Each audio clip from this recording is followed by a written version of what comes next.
Alright, good morning all you YouTubers.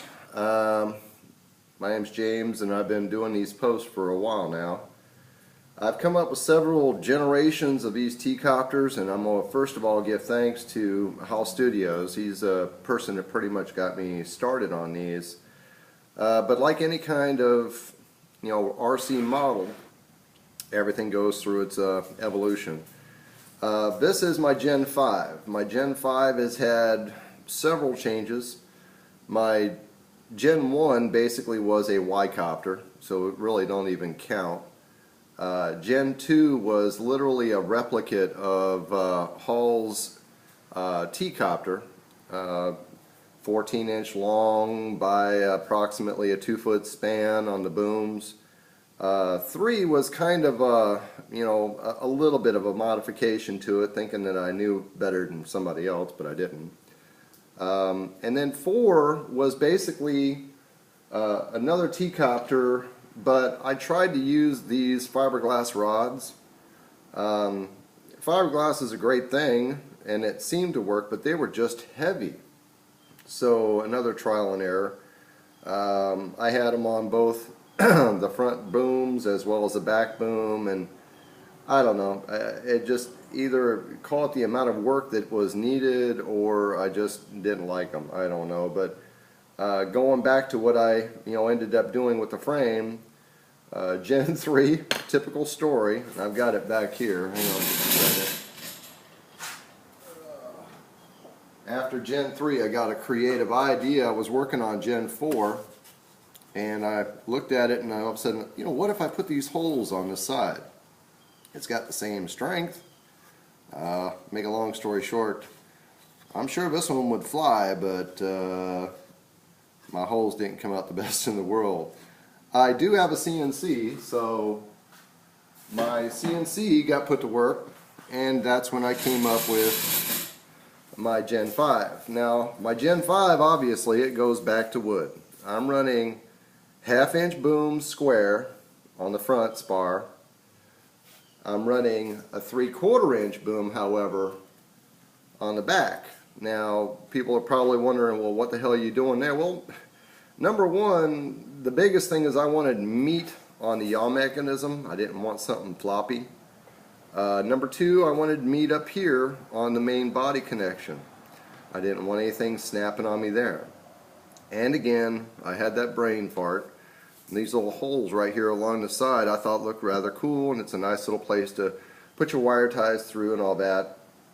And then what it also did was allow me to have a nice platform for the actual servo. Now this is an analog servo. I believe it's a 39 ounce. This is back in my robotics days. This is actually a parallax servo, generic, nothing really fancy about it, but it is analog, and it is configured in the KK2 board as analog. What I did for the rod, again, why reinvent the wheel?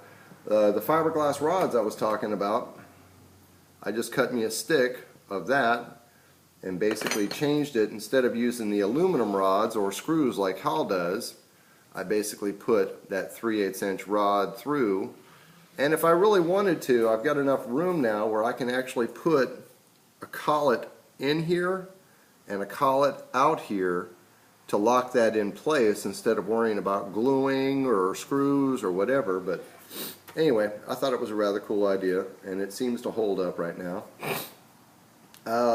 Little description of what I've got. I don't really want a lot of fanciness with the pan, tilt, and I just went ahead and connected a servo to the remaining channel that I have on my orange 6-channel receiver.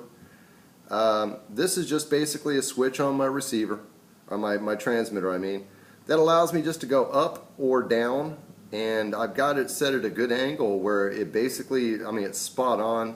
It's out of the sun glare. I think when I go to FPV it actually would be a good enough angle for me to fly by, but you never know. It's called trial and error. But I got 2 positions with that, with the switch on my transmitter. I also went ahead and, just to get creative, you can't see them here, but they're little LEDs. I've got one on either boom. And then I also just went ahead and put one on the very back right there. And it works really good. The goal here is not to fly at night. It's kind of dark, you can't see, but I figured those would be good running lights. That way I can actually see in which direction it's going. But I just went ahead and put a little toggle switch on here. Another thing that was creative about this thing is the fact that on the sides where I did those holes that I was talking about, it gave me a really cool place to mount a toggle switch. When I plug in the battery, I don't want to play with the battery. So long story short, I'm a big fan of putting a toggle switch on. I've got a toggle switch for my lights. I got a toggle switch for my main power to the battery. And then while I was working with these holes and the buzzer that comes with the KK2 board, that's a perfect little home. I hope everybody can see that. It's just basically, I believe, I want to say it's a 1/2 inch, just expanding one of these holes out a little bit more, and that buzzer just fits right in. Glue it in, it ain't going nowhere. Plus it gets it out of your way, nothing flopping around, and no worrying about anything. But other than that, a lot of this is a big change from Hall Studios. I know his is constantly going under changes, so is this one.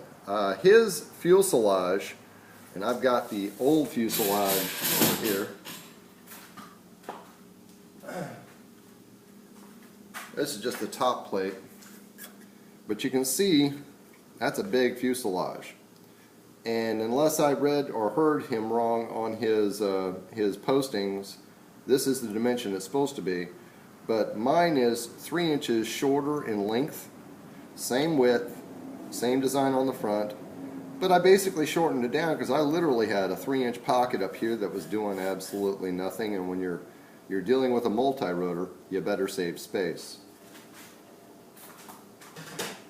Another thing I did, Hall Studios basically ran a 1/2 inch piece of wood on one side, on the other side, and that's it.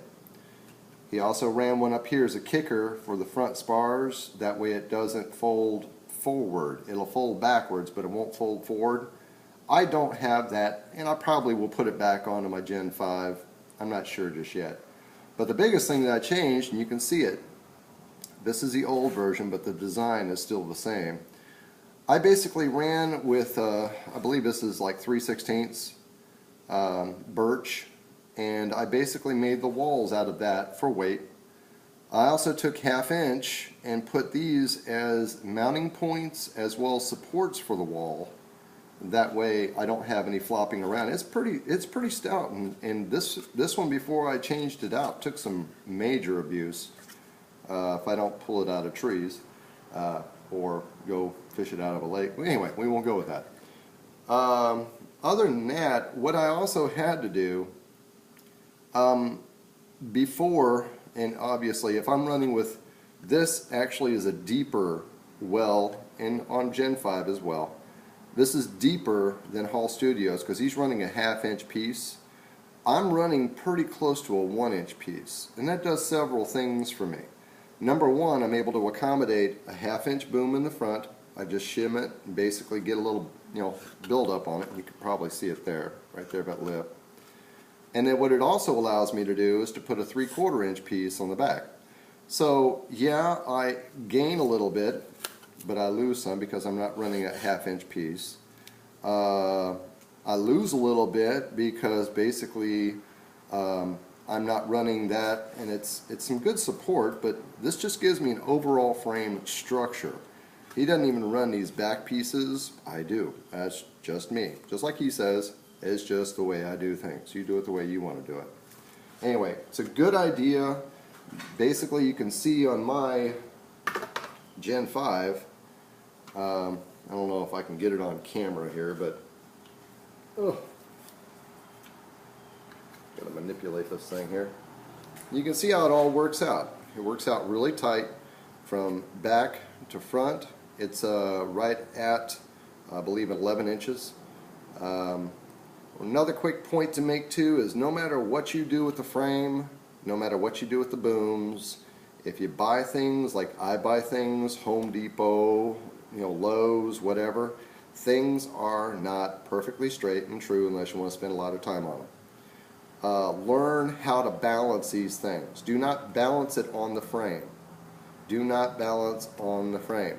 Seeing as your motors are basically flat with your boom, measure your level on the boom. If this boom and that boom over there match, then that's how you adjust it when you're doing your calibration. Same thing goes with the back boom. And trust me, that's a big step because I've already done one other video on that, but your balance on this thing is going to be exceptional and it'll be just spot on. I did the obvious Hall Studios landing gear. I live in the Nashville, Tennessee area, and there's a place over here called Hobby Lobby. I could pick these things up for about $5. I guess I should tell you some of the parts and where I've gotten them at or where I've sourced them at.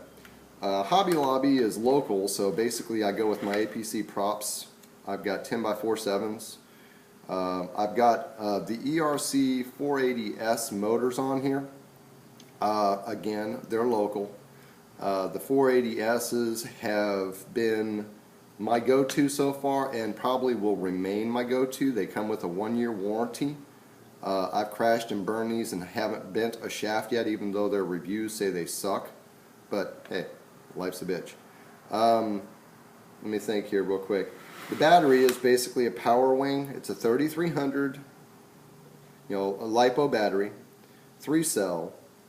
And the 3-cell in itself, I have done the 2-cell in quantity with this exact setup with 2-cell, and it does fly. So you can do this with a 2-cell. The motors will run a little bit cooler, but the 3-cell basically gives it oompa, and I can say for a fact this thing will fly from between 11 to 12 minutes to a cold dead battery. Very good part of the package, if you will. 3-cell. Don't even bother. These things will only, the motors will only handle 2 to 3-cell anyway. As far as the board, obviously, well, the battery came from Hobby Lobby too, just FYI, but it's a Power Wing 3300 3-cell. The KK2 board I got from a U.S. source. I got tired of going through Hong Kong. I don't do wiring harnesses from Hong Kong. I make them myself and say heck with it. So, long story short, learn how to solder. Get 14 gauge wire and some 12 gauge wire. Just make your own harnesses. The KK2 board came from eBay. eBay for $60, and I got it in 3 days. Fantastic, no problems. The bad part about the KK2 board, as everyone should know, and if I can find my old KK2 board, one of them, everybody knows that there's a display that goes on here. Let's just say go ahead and make sure when you receive it, do not pass go. When you receive it, press down the display, put a daub of hot glue on each of the 4 corners around it, try and avoid hitting the buttons obviously. If you do that, that display will stay intact, period. Second thing on this is when you install it, don't worry about any fancy ways with screws or whatever. Just get double-sided tape on the back side and drop it. Anyway, this right here is how you remove the display. These tabs, and you can't see it, they slide. Let me get the angle here right. Just look for those. If you want to remove the ribbon that goes in here, don't try and pull it out. Just pull these black tabs one direction, and then when you put the new ribbon in, you compress it back the opposite. So anyway, that's the KK2 board. I'm not even going to get into the auto level, but or not auto level, the oh heck, I can't even think what I was talking about. Anyway, KK2 board, fantastic. I wish DJI would actually come out with a tricopter option. They have not, so screw them. Anyway, going back to the yaw mechanism, keep it simple, like I've been told many times. Having somebody confirm that somebody's right is always a good thing. That's what this video is about. Basically, the yaw mechanism, extremely simple. You can see the boom. I got a quick connect here. It's a little bit loose. Straight through. 3/4 inch piece, 2 pieces glued together. It's riding onto a 3/8 inch shaft that's going in. And again, like I said, the servo, extremely simple, and I don't really need a lot of precision, so again, it's just analog. I got digital, but this one right here has just got a lot more beef to it, I think.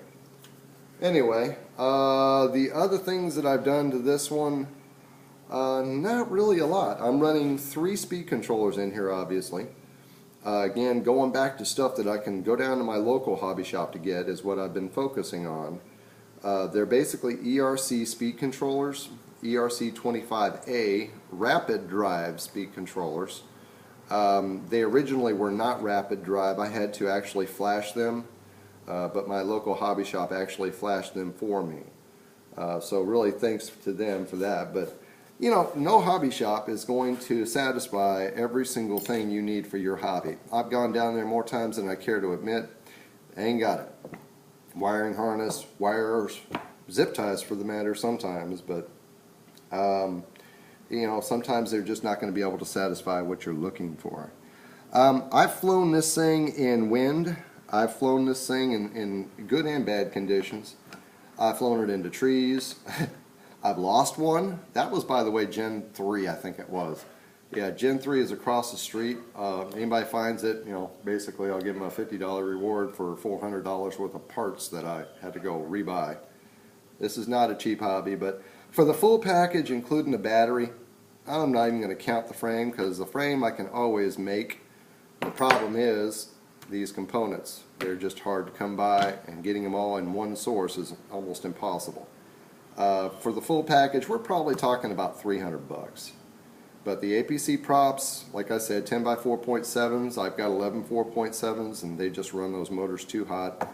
The servo, you know, the servo in the back is probably about a $20 servo. So overall, about $300. All right. Well, I hope you guys. Oh, I'm sorry, I forgot about the Orange X. The Orange X receiver so far it's the first one that I bought. So far, phenomenal. Long range, but this does not, and I repeat, does not have a satellite receiver. I will be getting it when I put FPV on this, but for right now, this is actually got a lot of range on it, but I'm also line of sight. So again, Orange X 6-channel for my Spectrum DX6i works good. Alright, well, I guess that'll do it for today. Please like my posting here, and hopefully subscribe. Thank you.